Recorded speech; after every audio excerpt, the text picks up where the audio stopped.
Salut la compagnie, c'est Jules Melon et aujourd'hui on se retrouve pour un petit podcast sur un film halluciné et hallucinant sur le papier, mais de toute façon c'est souvent le cas avec son réalisateur Kirill Serebrennikov.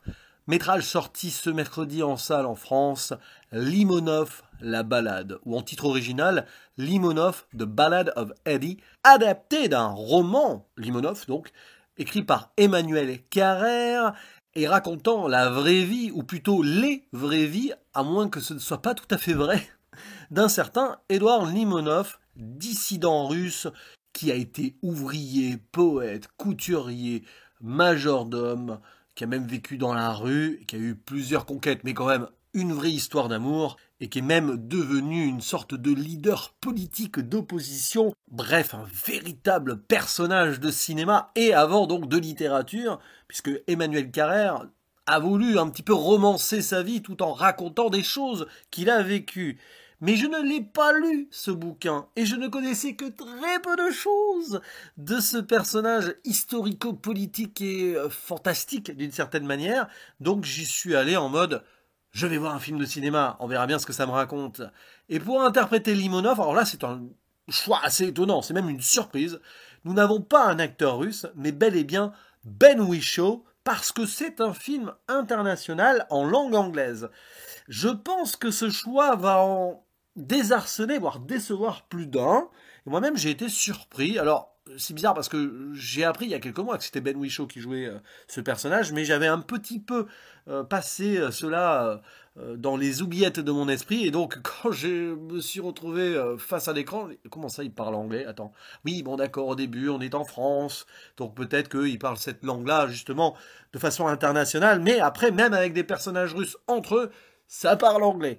C'est volontaire de la part du metteur en scène qui a voulu mettre cette épopée littéraire qui était plus, on va dire, destinée au public occidental à la portée du monde entier et donc afin peut-être de l'exploiter de façon internationale et l'offrir à toute la planète, il a fait ce choix qui est potentiellement discutable quand même si c'est expliqué. Et à côté, on a d'autres acteurs de nationalités très différentes. On a quand même Victoria Miroshnichenko qui joue Elena, qui va être l'amour de la vie, et même l'épouse de Limonov.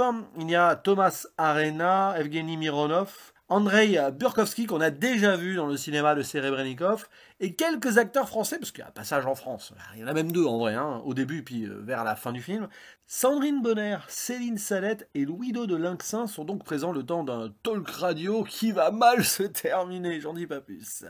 Et donc nous allons suivre les aventures de vie de Limonov, qui d'abord s'appelle Édouard, certes, ça c'est son prénom, il va pas trop changer celui-ci, Savenko, donc de naissance, sur ses premières années notamment à Kharkov, en Ukraine, mais ex-URSS, et ensuite il va devenir Eddie dans son passage aux États-Unis, avant de vraiment être ce Limonov qui a été réputé pour ses écrits, certes, mais aussi ses actes politiques d'opposition en Russie.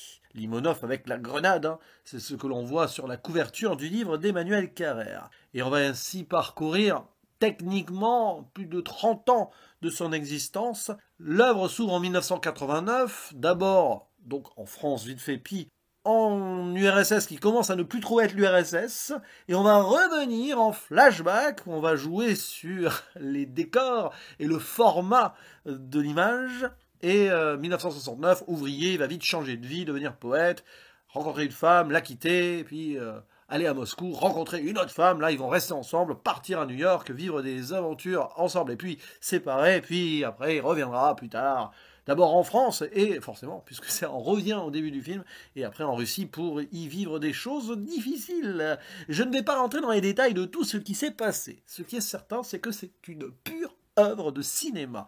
Et si vous connaissez, on va dire, le travail de Serebrennikov, déjà ici il retravaille l'aspect biopic qu'il avait fait notamment sur l'État, ce film musical, d'ailleurs Limonov c'est aussi un film musical, qu'il avait poursuivi ensuite sur la femme de Tchaïkovski. Je sais qu'il a fait un documentaire aussi sur l'épouse décédée de Léos Carax, et il a adapté beaucoup d'œuvres romanesques, dramatiques, comme La fièvre de Petrov. Ici, il fait les deux à la fois. C'est-à-dire, on a le biopic, donc homme historique, politique, voilà, et l'aspect littéraire qui fait que justement on a ce mariage absolu entre le réel, des choses qui se sont passées. On a quand même un discours sur les États-Unis des années 70, sur l'URSS, sa chute, etc. Mais on a aussi la vie fantasmée d'un homme qui a raconté des choses difficiles à vérifier, notamment sa période dans la rue où il va rencontrer un clochard afro-américain, une scène mais complètement hallucinante qui surprend beaucoup. Mais visiblement, il se targuait que c'était réel.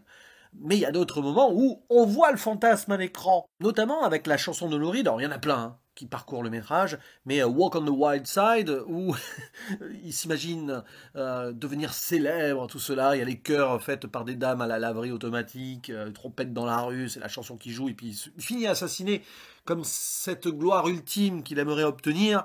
Mais pas du tout. Même s'il deviendra célèbre ensuite. Voilà, il y a ça, il y a plein de petits moments comme ça où on voit que c'est plus trop réel quand il retrouve son ex-épouse aussi. C'est assez triste comme moment dans une sorte de diner dans la ville de New York. Donc il y a cet aspect, c'est fantasmé, c'est pas vraiment réel, mais c'est vrai quand même.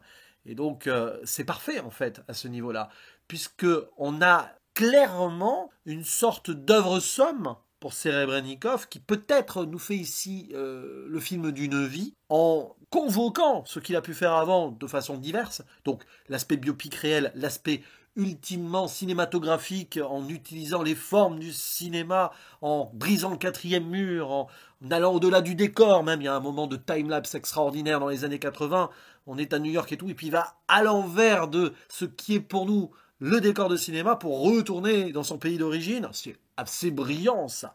Les petits moments d'animation comme ça. Enfin bref, je vais pas vous faire l'énumération des choses, mais c'est du pur Serebrennikov. Et c'est vrai que là, à ce moment-là, je me suis dit, c'est un beau mélange entre l'État et la fièvre de Petrov, si vous voulez. Bien sûr, c'est son style-là, mais ces moments musicaux aussi, et ces moments un peu fiévreux de folie, c'est clairement, quelque part, l'apogée de son style, mais et c'est là le gros mais, c'est que tu as l'impression quand même un petit peu que Serebrennikov se laisse porter par son œuvre, par l'histoire de cet homme qu'il admire, ça se sent, même s'il le questionne. Il y a eu des moments compliqués pour Limonov, il a été violent, notamment avec son épouse, il a versé vers une sorte de patriotisme borderline dans les années 2000, mais Limonov, c'est un petit peu le miroir de Serebrennikov, qui lui-même est dissident dans son pays. Il peut plus remettre les pieds en Russie, il est anti-Poutine, il est contre la guerre en Ukraine, enfin l'intervention là-bas. Bref, et d'ailleurs ça convoque aussi cela indirectement, puisque la ville de Kharkov, je crois qu'on en a parlé dans l'actualité, qui est un petit peu malheureusement au centre de ce conflit actuel. Donc il a clairement fait ce film parce que c'est probablement un poète, un dandy, un auteur, un homme fantasque au sens large, qu'il a beaucoup inspiré, qu'il a beaucoup marqué dans sa jeunesse, etc. Et en plus, c'est un petit peu l'écho de ce qu'il est lui. Mais bon, autrement, Serebrennikov, il est probablement moins fantasque quand même, mais à travers son cinéma, il l'est. Lui aussi, à sa façon, Serebrennikov, c'est une sorte de poète dandy punk. Et c'est pour ça que dans le film, oui, vous avez du Lou Reed, vous avez les Ramones, plein de choses comme ça, un peu de Tom Waits, il me semble aussi. Enfin, la BO est extraordinaire. Et on voit qu'il revient à l'état. Alors, c'est le souci du film, j'y reviens, parce que bon, j'avais commencé un petit peu mon argumentaire, c'est que Serebrennikov se regarde faire, se regarde créer. Et c'est un film pour lui qu'il a fait. Alors oui, à portée mondiale pour attirer l'attention, parce que c'est un lanceur d'alerte aussi, Serebrennikov, à travers son cinéma. Donc, forcément, avec ce qui se passe en Ukraine, tout ça, Poutine. Alors, d'ailleurs, à un moment, il y a une scène où on parle du président russe dans les années 2000, on ne mentionne pas le nom de Poutine. Alors que pourtant, dans l'histoire soviétique, on mentionne d'autres noms, mais pas Poutine. Et ça, est-ce que c'est parce qu'il a peur? Non, c'est qu'il ose même pas, il n'a pas envie de dire qui c'est, parce que on comprend, nous. Bref, c'est vraiment, voilà, c'est tellement quelque chose qui sort de son cœur et de ses tripes, qu'à un moment, vous, spectateurs, à moins que vous ne soyez fan, donc du bouquin d'Emmanuel Carrère, que je n'ai pas lu, donc je ne sais pas, ou que vous connaissiez déjà l'histoire, les aventures de vie de Limonov, et que donc, fantasme absolu, vous les voyez à l'écran ainsi, oui, ça peut vraiment vous subjuguer. Mais si on est fan du cinéma de Serebrennikov, j'ai envie de dire aussi. Mais si on creuse un peu, on peut se dire que, non pas, que c'est paresseux. Parce que faire un film comme ça, c'est tout sauf paresseux. Mais il y a une forme de redite, de boucle qui se perpétue. Et j'ai envie de dire, qu'est-ce que ça apporte par rapport à des œuvres extraordinaires qu'il a pu faire avant? Oui, il continue son cheminement, mais j'ai vu plus de citations de ses œuvres préalables qu'une mise en avant et une tentative autre de son cinéma. Ce qu'il avait réussi à faire avec La femme de Tchaïkovski. Voilà. Donc voyez-le quand même, ce Limonov, parce qu'il y a des moments de cinéma pur dès le début. De toute façon, il ouvre le cadre un peu comme dans Mommy de Xavier Dolan pour nous sortir du réel quelque part, nous faire rentrer dans le cinéma, mais après il nous fait revenir dans le réel. Vous verrez, hein, selon les périodes de sa vie, c'est pas le même format, c'est pas le même grain de photographie. Et en plus, on nous fait voyager à travers aussi le cinéma, parce que ça m'amuse. Mais tous les passages à New York, vous allez penser à Taxi Driver, le pire, mais c'est carrément cité frontalement. Moi, j'ai plus vu un hommage vibrant au Midnight Cowboy de Schlesinger, sorti à la fin des années 60, film mais tournant dans la contre-culture et dans le nouvel Hollywood, parce que c'est un film de contre-culture aussi, Limonov, bien évidemment. Alors évidemment, c'est très chargé, hein, des fois, t'aimerais plus de détails, plus de profondeur, mais bon, c'est tellement riche, ça dure quand même plus de 2 heures cette histoire, 2h15 environ, que bah, foncez, allez le voir. Moi, j'avoue que je l'ai visionné en mode très fatigué, et c'est pas les meilleures conditions, mais bon, je me suis laissé emporter quand même, ça reste une expérience assez fascinante, je vous l'avoue. Je suis épuisé au moment où j'enregistre ce podcast, d'ailleurs, mais ce n'est pas le meilleur Serebrennikov pour moi. Mais c'est un film que je reverrai. Et c'est un film qui, maintenant, doit le lancer ailleurs, j'ai envie de dire. Parce que, même s'il est allé au bout de son délire, et que c'est un film très personnel, pour moi, il y a un petit pas en arrière par rapport, peut-être, à son chef-d'œuvre, jusque-là, La femme de Tchaïkovski. Mais bon, vous pouvez me dire ça en commentaire, vous, ce que vous en pensez, si vous avez eu la chance de le voir, que ce soit là, en salle, ou au Festival de Cannes, parce que c'est une œuvre sur laquelle il va être important de discuter, et donc d'échanger. Je vous dis à la prochaine, ciao!